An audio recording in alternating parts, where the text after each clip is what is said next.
Seterusnya, Sarawak menyokong usaha pertubuhan bukan kerajaan NGO dalam meningkatkan kualiti hasil kraf negeri itu. Kita ikuti paparan penuh langsung dari studio berita RTM di Kuching bersama Norsila Talaha. Silakan. Terima kasih Azmuddin. Assalamualaikum dan salam hormat. Sarawak menyokong penuh usaha yang dilakukan pertubuhan bukan kerajaan NGO dalam meningkatkan kualiti hasil kraf negeri ini. Ketua Menteri Datuk Petinggi Abang Johari Tun Openg berkata ini termasuklah usaha yang dilakukan Persatuan Pengiat Seni dan Kebudayaan Malaysia Kuching, MAKPA, mengetengahkan songket Sarawak ke peringkat antarabangsa. Ini dilakukan dengan senarai tradisi tersebut dikumpul untuk pencalonan songket Malaysia dalam senarai Wakil Pertubuhan Pendidikan, Sains dan Kebudayaan Pertubuhan Bangsa-Bangsa Bersatu UNESCO mengenai warisan budaya tidak ketara ICH pada tahun depan. Datuk Petinggi Abang Johari berharap pencalonan songket Sarawak itu akan membuahkan kejayaan dan sekaligus menempatkan warisan seni tempatan ke peringkat lebih tinggi. Beliau berucap dalam Majlis Makan Malam Sarawak Music and Fashion Glow di Kuching. Mengulas lanjut mengenai songket Sarawak, Datuk Petinggi Abang Johari berkata Sarawak amat menitik beratkan kualiti penghasilan songket itu, terutama bahan-bahan yang digunakan. Selain songket, penghasilan seni warisan lain seperti keringkam dan puak kumbu juga perlu dipertingkat dan terus dibangunkan. Dalam majlis ini, Datuk Petinggi Abang Johari turut menerima dokumen pencalonan songket Sarawak dalam senarai wakil UNESCO yang disampaikan oleh Menteri Pelancongan, Kesenian dan Kebudayaan, Datuk Abdul Karim Rahman Hamzah.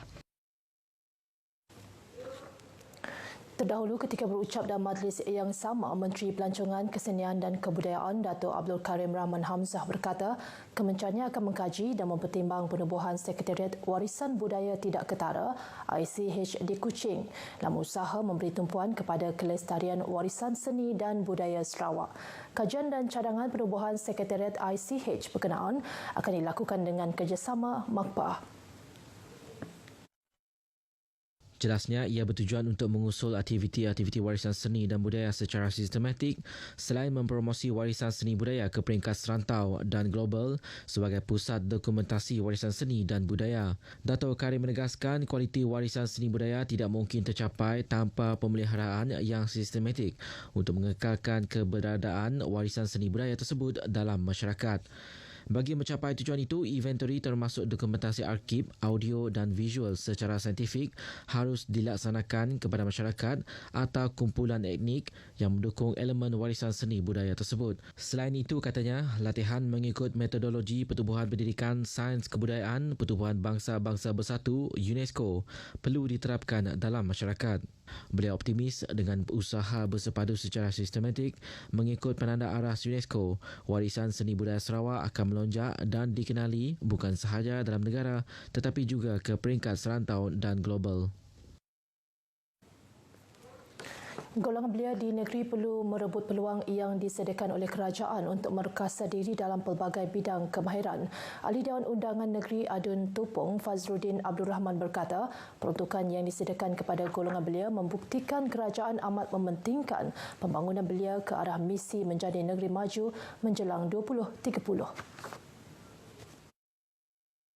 Jelasnya, golongan belia merupakan aset yang amat berharga kepada negara kerana memberi pengaruh kepada pertumbuhan dan kesejahteraan negara pada masa hadapan.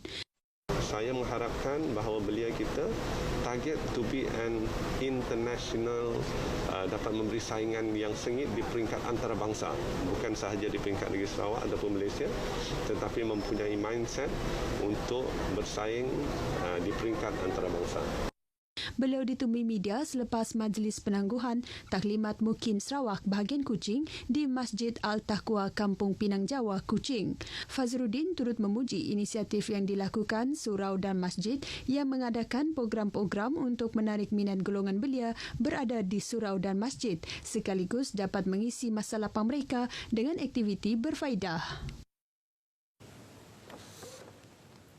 Pentas Christmas anjuran Sibu FM dan Studio RTM Kapit merupakan platform terbaik meraihkan sambutan perayaan tanpa mengira latar belakang kaum dan agama di negara ini. Ahli Dewan Undangan Negeri Adun Bukit Goram Jefferson Jamid Unyat berkata, menerusi program tersebut ia dapat membina, menyemai semangat perpaduan dan keharmonian dalam masyarakat. Jelasnya ini menunjukkan komitmen RTM di Sibu dan Kapit sebagai stesen radio di Zon Tengah dalam memberikan hiburan serta menjadi medium untuk beramah mesra serta menyampaikan maklumat kepada masyarakat, terutamanya masyarakat di kawasan pesisir. Pada malam ini, kalau kita melihat respon dari orang Kapit, berbilang kaum, berbilang walaupun berbilang bangsa juga dapat bersama-sama ini kita meraihkan ini Christmas lah, ini pra-Christmas pada malam ini. Beliau berucap merasmikan pentas Christmas Sibu FM dan Studio RTM Kapit 2020 di Dewan Suara Kapit.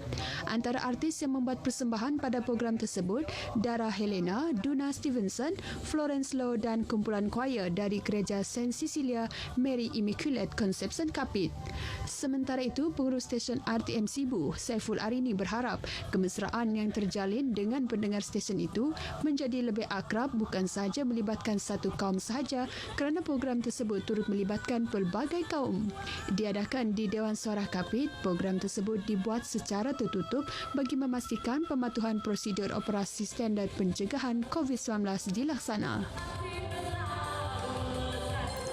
Kepolisian komuniti akan menggunakan kemajuan teknologi untuk bantu cegah jenayah. Pengasas Persatuan Kepolisian Sarawak, Datuk John Lau Pang Heng, langkah ini bersesuaian dengan situasi semasa pandemik COVID-19 di mana keselamatan individu perlu diambil kira. Jelasnya langkah ini termasuk membuat kumpulan WhatsApp di komuniti masing-masing untuk melaporkan sebarang perbuatan mencurigakan kepada pihak polis sebelum bertindak.